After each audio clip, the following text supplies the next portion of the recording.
Alright, it's Barry and today on Grow It I've got 11 things for you to start growing in December.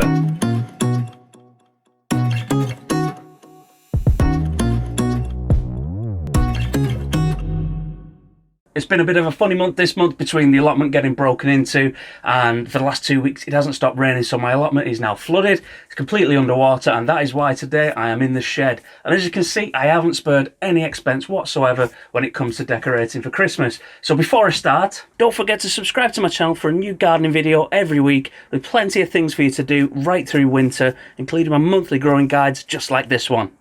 And as always, I'll make sure there's a link in the description to all of these seeds and plants, so if you want to pick up and have a go growing some for yourself, you know where to find them. I'm going to start off with an especially popular one for this time of the year. You can still start off your sweet peas now in December, especially if you've got a greenhouse or a cold frame to start them in.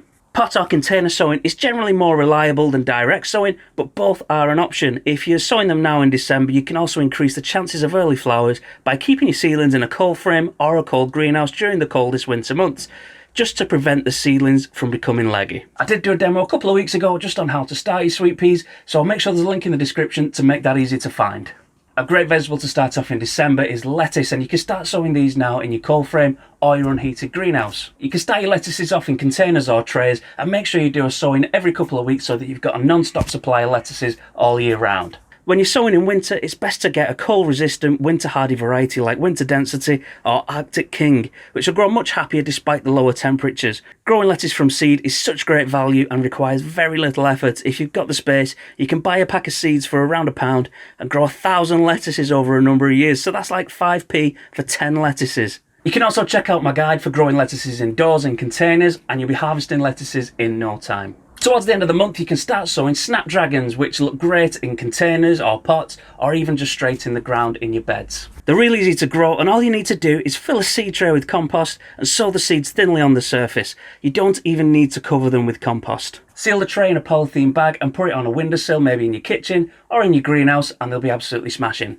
Once the seedlings are large enough to handle, you can transplant each one into a tray or pot, and once all the risk of frost has passed, plant the snapdragons outside, 30 centimetres apart, straight into the ground or into large pots. And next up we've got broad beans, which is a flowering plant that's widely cultivated for human consumption and as a green manure cover crop. You can pick broad beans fresh from the garden in late spring, sow them now, and you'll be able to start picking them from around May. You'll also find dwarf varieties that can be grown in pots if you're short on space. And one thing to remember is if you do put your broad beans in now, you'll need to protect them from the frost in the next couple of weeks as temperatures start to drop off. So you'll have to get maybe some kind of polythene cover, a bit of fleece, or even just a cold frame, something like that, and you'll be able to keep them warmer and make sure that they don't freeze. I have got a full dedicated guide to growing broad beans, so if you do fancy giving these a try, check that out and get yours planted now. Next we've got an unusual one that you might not have expected for December, chilli plants. You can sow Apache variety seeds now, and they're ideal for growing in pots on windowsills due to being more tolerant to colder temperatures in your kitchen or greenhouse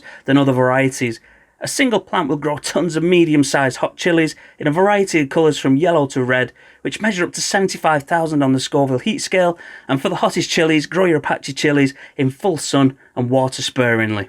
And for the hottest chilies, you want to grow your Apache plants in full sun and water them sparingly. And next up we've got herbs, and since you can grow these all year round, it's an ideal time to sow some pot herbs such as basil, dill, chives and mint. You can sow these in pots on your windowsill and they'll be up and growing in no time, ready to use in your favourite recipes. And next up we've got garlic, and it's not too late to get them planted. You've still got a week or two to get them in now, either in containers or pots to plant them out in spring, or you can plant them straight into the ground if it's not too cold in the next week or two.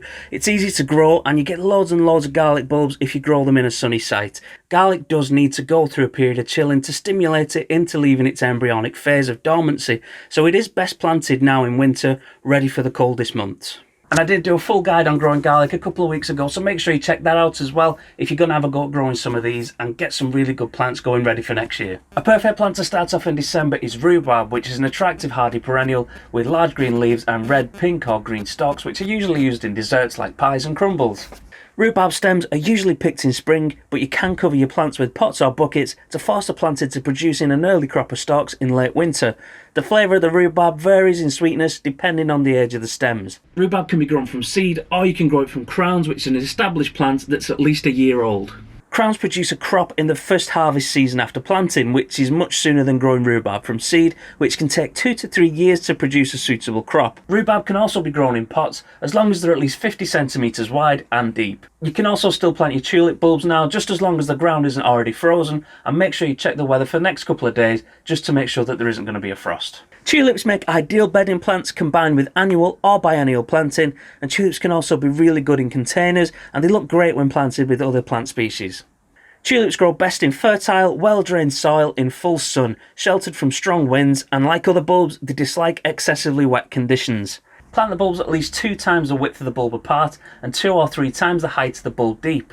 And check out my budget bulb comparison videos to see what bulbs you can get without spending a fortune. It's now time to start planting your raspberry canes, and you can even get some fruit for next year. I can't decide between which was my favourite this year, between the raspberry plants and the strawberry plants, because they both did so well. They both produced amazing fruits, and they taste so much better than getting them from a supermarket because you pick them off and eat them the same day, and they've not lost any of that freshness. You can either get raspberry canes in a root boiling soil, or just as a bare root, which you can just plant in the location that you want them to grow. Just make sure that you pick a suitable place to grow them in, as they will spread and they can take over if you leave them unchecked. In terms of varieties, I've got early summer, late summer and autumn, just to spread out that fruiting season for as long as possible throughout the year. With summer fruiting varieties, raspberries only grow on the vines during the second year, so it's important to cut back the vines that are fruited each year while preserving new vines for the following year's harvest. Autumn fruiting raspberries are a bit easier to keep on top of because these will grow the canes and fruit in one growing season, so you can cut them right back at the end of the year and they'll grow back and fruit again the following year. And finally, December is the perfect time to start planting hedging, which makes a perfect habitat for wildlife such as birds and hedgehogs.